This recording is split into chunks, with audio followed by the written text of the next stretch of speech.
Hey, I thought I would just give a quick walk around of the Skunworks Drak that I just finished. This thing's almost ready to fly, so I figure I'd give it a quick walk around in case something happens and it doesn't come back in the same condition that you see here. So it should be all right. This is pretty much standard build that I've done for a lot of other planes, so still, there's always the unknown, right? So either way, this plane was pretty much built because I was given this motor by Mr. Stevens, who got it from Chris Click, who got it from Christopher at KO Technologies. This is a Method X X-Class motor. This is quite a beast of a motor. I've never run anything quite like this. So I got this a little while back and put it into service with the big Demon right there, and got that thing to 205 miles an hour. So I bench tested this yesterday and it's pulling 347 amps, running a 10x10 APC prop. So yeah, and that's on 12S. So this motor is able to manage some pretty massive power. It actually has an oil sump in the bottom of it, but you don't need to run it with oil. Actually, you're supposed to, I think, but it can run dry. In fact, all my flights on the big Demon, so about 8 to 10 flights, were running with dry bearings, and it did just fine. So now it's actually got the oil in the sump. And this is a 720 kV 14-pole motor. I guess they're not going to go into production with the 14-pole. They're using 10-pole motors now. They have their reasoning behind it. I'd suggest you check KO's site if you want to know why. Christopher tried to tell me why, but it kind of went over my head. Basically, more torque, lower heat. And so that's why they're doing it. So yeah, so this is a 720 motor, and it's got the oil in it now, and they also have cryo spray. So this is actually a spray that they use to chill the motor. You can actually hit this with the motor and it can chill it down to like maybe minus 30°C, minus 35°C. I haven't really used it yet, but I got a bunch of it, so I intend to try it. The spray does two things. It freezes the motor, which makes it more efficient. And even better for my application, in my mind, is that it gives the motor a much lower baseline temp. So if you have the motor at minus 35°C when you take off, then after doing a couple of hot runs, maybe you're only at 100°C instead of pushing over that. So it gives the motor more of a lower baseline temp to start with. So I intend to check this stuff out. I guess the reason you can use this spray on this motor, just not any motor, is the epoxy they use to actually bind the magnets to the bell can actually take that kind of a temperature swing from like minus 30 to 120 or wherever it goes to. So that's why you can actually use the spray. If you use the spray on a normal motor, I'm told that you might risk the magnets coming off the bell because of it actually freezing the adhesive, and then the adhesive becomes brittle and then the magnets come off. So yeah, so tend to try that. So I didn't want to use just the regular motor mount for the Drak. It's normally okay, but this thing's putting out probably 3 times the power, and actually more than that, probably putting out 5 times the power of a normal motor setup you'd have in a Drak. So I just CNC'd a carbon fiber mount. So this is 4mm carbon fiber, and then these are just aluminum servo holders from RC cars. And this thing is rock solid. So this will be, if everything falls apart, it's going to be falling apart around this mount. So super sturdy. So moving forward, driving the motor with a Scorpion Tribunus 300 amp ESC, and this was quite an investment. So that adds to some of the nervousness about sending this thing in the air. But I guess helicopter pilots do it pretty routinely, so maybe I should be okay doing it too. But this is actually rated for 14S, but you can actually run it up to 16S.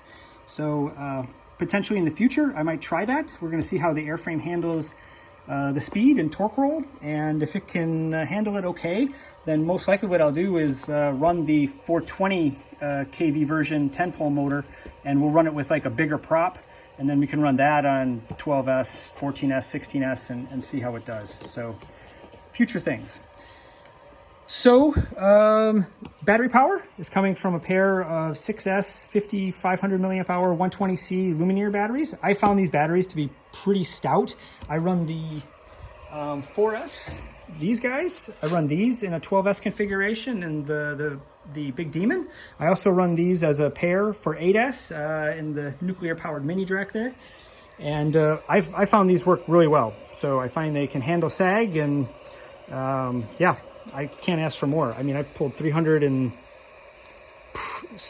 change out of these, 350 amps out of these batteries. So when I ran the bench test yesterday at 350 amps, ESC was hot, motor was hot, batteries were barely warm. So these are going to be some pretty ripping batteries, I think. So AS150 connectors, these things are awesome, especially if you're using larger gauge wire. The other nice thing about these is if you're running the batteries in series, it's perfect. You can actually just, you know, run positive into negative, and voila, you're in series. You don't have to make a special pigtail or anything like that. So it's perfect if you want to run a pair of batteries in series. So I really like these. Just be extremely careful not to accidentally jumper the connector from one battery, or if you do it, yeah, run away fast, I guess. So I'm powering the flight controller with a Castle Creations BEC 2.0. So this is a programmable BEC. I've got this BEC set to 10 volts output, and this is what's powering the flight controller, which is a Brain FPV Radix. So basically I just have the BEC powering the PDB for the flight controller. So it's got 10 volts from the BEC, and then that gets stepped down by the PDB accordingly to run the, you know, Crossfire diversity receiver, Maytech GPS, and of course the flight controller. There's no way you're measuring current on a rig like this, even using different equipment.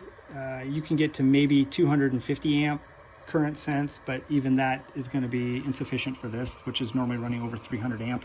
So until someday, some glorious day in the future, they can integrate, you know, large heli ESC telemetry into iNav, you're basically going to be stuck with voltage. But the good news is you can at least get the voltage. So the way I do that, there's resistors on the flight controller that uses voltage dividers to tell you what the voltage is. So basically, all you need to do to get to measure a higher voltage is just put a resistor in line to the volt sense pad on the flight controller, and then just change the scaling in iNav. So for this, you know, for this is a 12S rig, and so what I do is here's the voltage sense wire, and this just goes to an inline resistor here. So this is a 13K ohm resistor, and you just put this in line to the volt sense on the flight controller, and then you just set your scaling in iNav, and then voila, you can look at 12S voltage on your OSD. So it gives you something. You're not totally blind. The servos are actually powered by the ESC BEC. So this is a 30 amp BEC in this ESC. So I figured, well, I'll put it to the test and drive the servos, because the servos are actually pretty power hungry. And these are Savo high voltage servos, and these can actually pull 7.5 amps each. So they're pretty powerful. They're way more power than you need on this plane, but I just like the look of them, so I've used them. I have them on the Big Demon as well, so I have some experience with them. I like them. Again, they're total overkill. It's more for looks than anything else. Yeah, so the servos are running 8.4 volts from the Scorpion ESC, and then just standard 440 backed up by carbon for the control rods. On the Elevons, I actually made a 1mm carbon backer plate and then 2mm Elevon horns. I almost always use carbon Elevon horns for the really hot rigs. Again, a lot of it's for looks, but they are pretty functional. I actually did a pull test on one a while back, and I pulled up to 35 pounds before I said, okay, that's sufficient. So, and that's just using the carbon fiber into balsa with CA glue. So it's pretty stout. I can't imagine never needing more than, 35, 40 pounds of pull force. So they work. So, and I like the look of it. So, yeah, so for video, it's pretty straightforward. I'm just super simple, just standard cut in VTX cam. This is just for now. I know everyone likes flying with GoPros and stuff, but GoPros are just the enemy of aerodynamics on these things. And so when I'm going for top speed, I just think GoPro's a non-starter. So we'll see what we can do. And I mean, starting it this way, you always have, you know, options for the future to cut off the nose and use whatever kind of GoPro or digital system you want, you know, in the nose. So I'm just going to start like this. VTX, again, is just, I didn't know what I wanted to do. So I'm running 2.4. I'm just stuffing the antenna in here. For the first runs, I'm not going more than half a mile out anyway. So this is more than sufficient for that. I was even thinking this might be my first 1.3 setup or whatever. Realistically, for the way I fly and the proximity I do, 5.8 is generally more than enough. This is even overkill, but just leaving it like this just allows me some flexibility to do whatever else in the future. So, yeah, I think that's pretty much it. So she's ready to go. So hopefully the next time I make a video, it's still in one piece and I'm giving some good numbers as to what kind of speed it can do and so forth. So yeah, thanks. See you later.